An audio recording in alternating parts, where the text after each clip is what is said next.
ሁሌም የአፍሪካ መሪዎች ወደ ኢትዮጵያ በሚመጡ ጊዜ ጎዳና ላይ ያሉ ውሾች ይገደላሉ።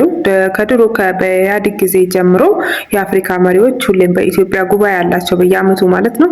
በዛ ሰዓት ሲመጡ ጎዳና ውሻዎች ይገደላሉ፣ ጎዳና ተዳዳሪዎች ይነሳሉ፣ አይምሮ ታማሚዎች ይነሳሉ። ከተማይቷ ሙሉ በሙሉ ከተማ ላይ የሚታዩ አንዳንድ እንቅስቃሴዎች ያሳፍረናል ተብሎ የሚታዩ ነገሮች ይነሳሉ ማለት ነው። አሁንም ያው በጎዳና ላይ ያሉ ውሾች ብቻ ሳይሆን ባለቤት ያላቸው ውሾችም እንዲገደሉ ተገዷል። ያ ብቻ ሳይሆን አሮጌ መኪናም ወደ ከተማ እንዳይገባ በዛ ቀን ውስጥ በዛ ቀን ላይ ይታገዳል ማለት ነው። ዝር ምናምን ማለት የሰው እንትን እንዳይበዛ ጥበቃ አለ ማለት ነው። ከተማይቷ ላይ ንጹህ ሆኖ በንጽህና እንዲቆይ ይጠበቃል ማለት ነው። ዛሬ የመጣውበት ምንድነው? የአእምሮ ታማሚ ከጎዳና ይነሳል። ይሄ ትክክል ነው። ብዙ የሚነሱ ነገሮች አሉ። ጎዳና የሚያድሩ ሰዎች አሉ፣ የኔ ቢጤዎች አሉ።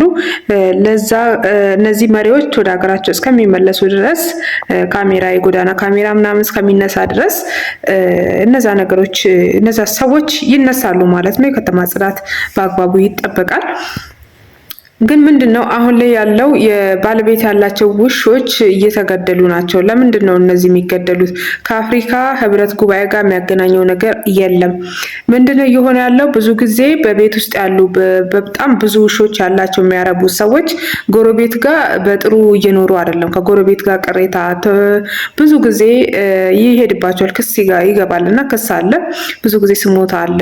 መኖር አልቻልንም፣ ውሻቸው ምናምን ረበሸኝ ምናምን ተባብሎ መጠቋቋም አለና በዛ ያንን በተመለከተ ውሻቸው እንዲገደሉ ውሳኔ ደርሶባቸው ዛሬ እንግዲህ ከሁለት ውሾች በላይ ያለው ሰው እንዲገደል ተገዷል ማለት ነው።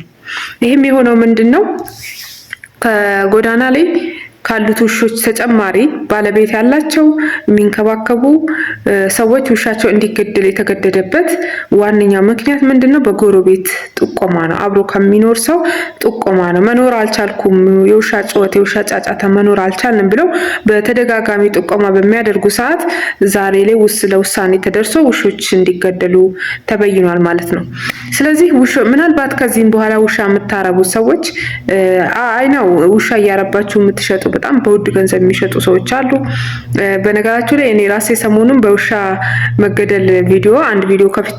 ከዛ በኋላ የሚመጣልኝ ቪዲዮ ሁላ የውሻ ቪዲዮ ነው እና እኔ ራሴ ፍቅሩ እንዲያድርብኝ ያደረጉት ማለት ውሾች እዚህን ያክል ንጹህ ናቸው እንዴ? በእርግጥ ውሻ የለኝም፣ ንጹህ ናቸው እንዴ ብዬ ውሻ ፍቅር እንዲያድርብኝ ያደረጉት እና ተራብተው እንደዚህ ከሚገደሉ ውሾቻችሁ እንዳይራቡ ማድረግ ቢችሉ ወንድ ውሻና ሴት ውሻ ለይቶ ማኖር ከቻሉ በዛ መንገድ ወይንም ደግሞ በመንግስት በኩል ውሻ እንዳትወልድ የሚያደርጋት መድኃኒት ቢሰጥና እንዳይራቡ ቢደረግ አሪፍ ነው ብዬ አስባለሁ። ግን መግደል ግን ኃጢአት ነው እና ባይሆን እንደዛ ቢደረግ የጎዳና ውሻም ደግሞ እንዳይበዛ እንዳይራቡ የሚደረግበት መድኃኒት የሚሰጥበት መንገድ ቢኖር ጥሩ ነው ብዬ አስባለሁ። እንግዲህ በዚህ አጋጣሚ ውሾቻቸው የተገደሉባችሁ ያው ልጆች ማለት ናቸውና ለእናንተ መጽናናቱን እመኛለሁ።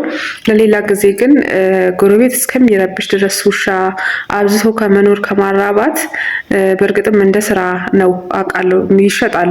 እኔ ብዙ ቦታ ጠይቄ ከ200,000 ብር በላይ ነውና ዋጋው ራሱ ጎረቤት ከመረበሽ እንደዛ ከማራባት እንዳይራቡ የወንድ ውሻንና የሴት ውሻን መለየት አስፈላጊ ነውና ያው የጎዳና ውሻ እንደምታውቁት ሁሌም ግዴታ ነው። እንደዚህ ሲበዛ ምናምን ይገደላሉና ባይሆን የቤት ውሻ ደግሞ ባለቤት ያላቸው የሚጠብቃቸው የሚንከባከባቸው ባለቤት ያላቸው ውሾች ደግሞ ባይገደሉ ጥሩ ነው።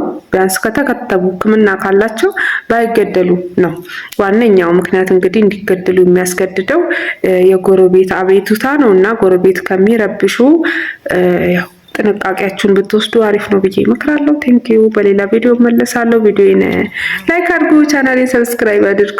ሌላ አዳዲስ ወሬ እንመለሳለን። በጠዋቱ ለመስራት የተገደድኩበት ዋነኛው እንግዲህ የውሻ ቪዲዮ